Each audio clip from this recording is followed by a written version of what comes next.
আসসালামু আলাইকুম দর্শক বন্ধুরা। ঝড়ো ঝড়ো মুখর বর্ষা বাদল দিনে তেলে ভাজা পিঠা না খেলে কি চলে? তো আজ আমি তৈরি করে দেখাবো খুবই মজাদার মুচমুচে ফুলঝুরি পিঠা। এই পিঠাটা তৈরি করে 1 মাসেরও বেশি সময় সংরক্ষণ করে খাওয়া যায়। চলুন দেখে আসি কি কি উপকরণ লাগছে। প্রথমে একটি মিক্সিং বোলে একটি ডিম নিয়ে নিচ্ছি।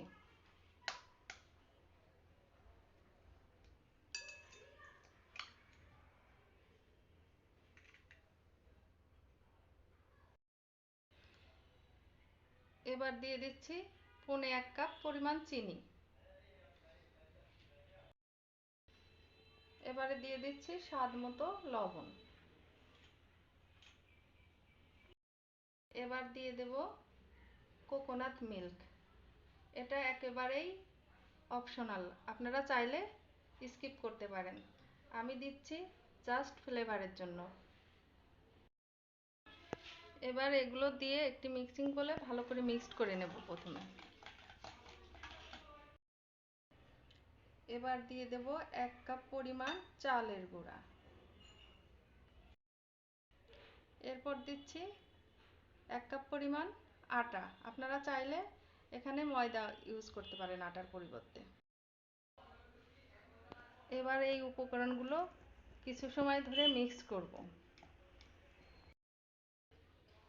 এখন আমি অল্প অল্প করে পানি দিতে থাকব যতক্ষণ না পর্যন্ত বেটারটি ভালোভাবে তৈরি হচ্ছে। যখনই পারফেক্ট বেটার তৈরি হবে তখন আর পানি দিব না, অল্প অল্প করে পানি দিব, একবারেই দিব না। দেখুন আমি কিভাবে তৈরি করছি। আমার পিঠার বেটারটি তৈরি হয়ে গিয়েছে, একেবারে ঠিক চিতই পিঠার গোলার মতো হয়েছে বেটারটি। হ্যাঁ, এভাবে হবে। এবার আমি আধা ঘন্টার জন্য গোলাটি ঢেকে রাখবো। আধা ঘন্টা পর ফিরে এলাম। এবার পিঠা তৈরি করে নেব। একটা কড়াইয়ে তেল আর পিঠা বানানোর ফুলের সাজ একসাথে গরম করে নেব। এই পিঠার বৈশিষ্ট্য হলো সাজ প্রতিবার গরম তেলে ডুবিয়ে গরম করে নিতে হবে, আর বেটার এর মধ্যে গরম ছাঁচ অর্ধেক পরিমাণ ডোবাতে হবে। পুরোটা ছাঁচ ডোবালে পিঠা খোলা যাবে না। ছাঁচটি পারফেক্টভাবে গরম হয়ে গেছে। এবার বেটারের মধ্যে ডুবিয়ে